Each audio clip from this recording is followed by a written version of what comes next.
Hello students, our next topic is refractive index.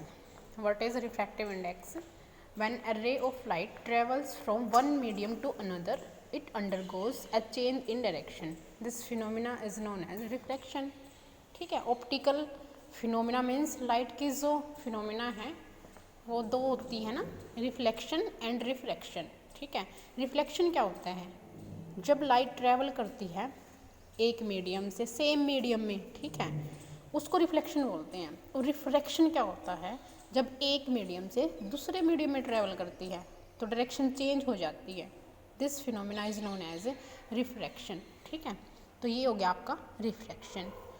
अब refraction में क्या होता है? जब लाइट डायरेक्शन को चेंज करेगी, डेविएट हो जाएगी, तो नॉर्मल के अबाउट उसका चेंजमेंट देखते हैं. नॉर्मल के टूवर्ड्स लाइट डेविएट करेगी या नॉर्मल से अवे डेविएट करेगी.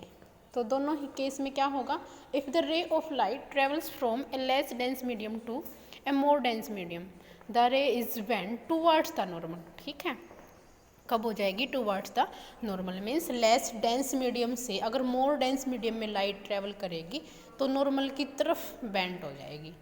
And if the ray of light travels from a more dense to less dense medium, the ray is bent away from the normal. ठीक है, मतलब more dense से less dense medium में travel करेगी तो क्या हो जाएगी? नॉर्मल से अवे बेंट हो जाएगी.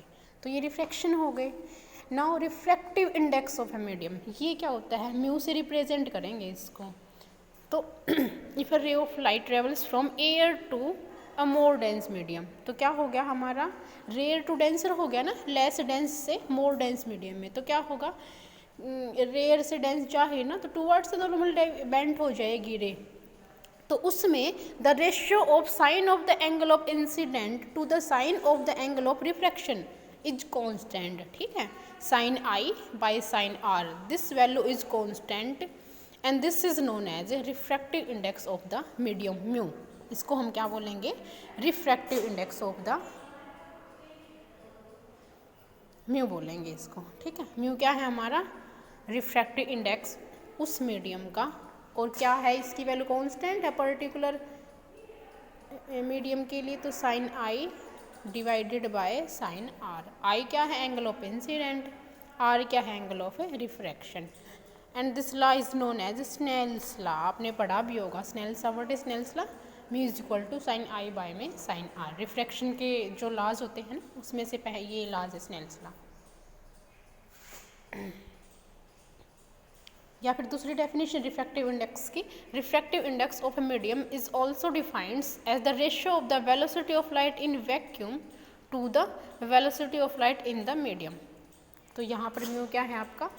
Mu is velocity of light in vacuum to the velocity of light in medium. This is refractive index. Now what is specific refractivity? Specific refractivity R से डिनोट करेंगे. It is equal to n square minus 1 divided by n square plus 2 into 1 by d. Here n is refractive index of a medium. n क्या है हमारा? refractive index है. and d is density. This value is constant for particular substance. Then this R is known as specific refractivity. ठीक है, या specific refractivity of the substance. तो this is specific refractivity. Now what is molar refractivity? RM से represent करेंगे इसको. Molar refractivity, जो specific refractivity थी ना उसको क्या करेंगे? मोलिकुलर मास से मल्टीप्लाई कर देंगे. लास्ट हमने पढ़ा है ना रिफ्रैक्टिव स्पेसिफिक रिफ्रैक्टिविटी आर, उसको उसके मोलर मास से मल्टीप्लाई कर देंगे तो जो वैल्यू आएगी उसको बोलेंगे molar refractivity. This is R M molar refractivity. Obvious formula क्या होगा? आर को मल्टीप्लाई कर रहे हैं ना एम से, तो N square minus 1 divided by N square plus 2 into M by D. M से मल्टीप्लाई कर दिया हमने, एम मोलिकुलर मास है एंड डी डेंसिटी है. ठीक है, तो this is molar refractivity of the substance. Like parachor, हमने सरफेस टेंशन में पढ़ा था parachor. Like parachor, the molar refractivity has been found to be additive as well as constitutive. तो मोलर रिफ्रैक्टिविटी एडिटिव प्रॉपर्टी भी है, constitutive property भी है, जैसे हमने पैराकल में स्टडी किया था। ठीक है भाई, clear. This is refractive index of medium क्या होता है।